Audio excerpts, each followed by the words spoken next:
तो कैसे हैं आप। स्वागत है हमारे इस वीडियो में।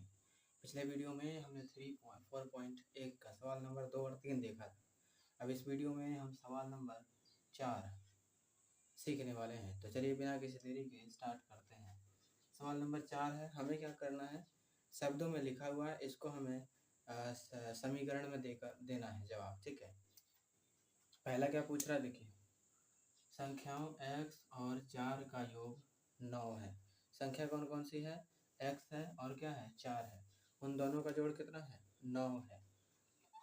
इसको समझाने के लिए ऐसे लिखना पड़ेगा, बराबर में x और यानी प्लस 4 योग यानी होता है इक्वल के बाद बराबर 9।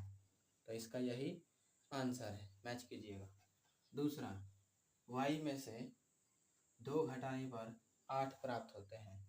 बराबर में लिखते हैं y में से घटाना कितना है, 2, प्राप्त कितना होता है, 8। बड़ा ही आसान सा क्वेश्चन है। अब देखिएगा तो धीरे धीरे सब समझ में आ जाएगा। a का 10 गुना 70 है। बराबर लिखते हैं फिर से a गुना यानी 10, a 10 ही लिखते हैं डायरेक्ट, कितना है 70 है। a का गुणा 10 70 है।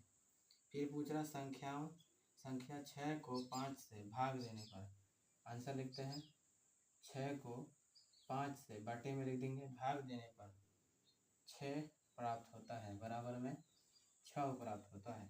आ रहा समझ। आशा करता हूँ। t का 3/4 15 है।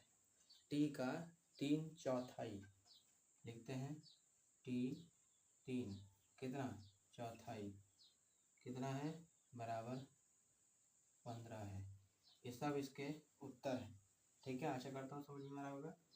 m का 7 गुना और 7 का योगफल आपको 77 देता है। m का 7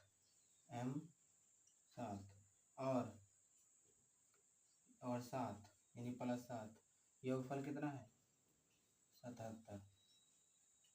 यही इन सब के आंसर है। आशा करता हूँ आपको समझ में आ रहा होगा। इन सभी के आगे मैं लिख देता हूँ उत्तर। ठीक है, ये हमारे सारे क्या हैं, उत्तर। ये सारे हमारे उत्तर हैं। बना बना कर देखिएगा, सॉल्व करिएगा तो एक से एक आपको समझ में आएगा। चलिए देखते हैं अगला सवाल। देखते हैं अगले सवाल में, एक संख्या x की चौथाई ऋण यानी घटाव 4 आपको 4 देता है। एक चौथाई, एक संख्या है x की चौथाई यानी x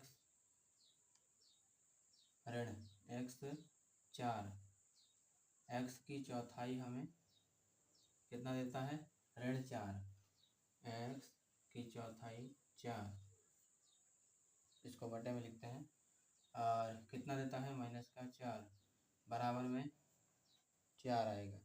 यही इसका उत्तर है।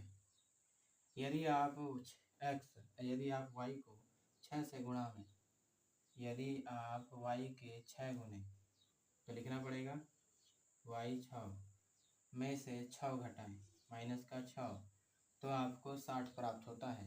तो बराबर में कितना प्राप्त होता है, 60।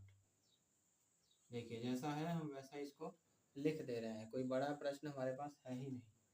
यदि आप z के 1/3, लिखना पड़ेगा z के 1/3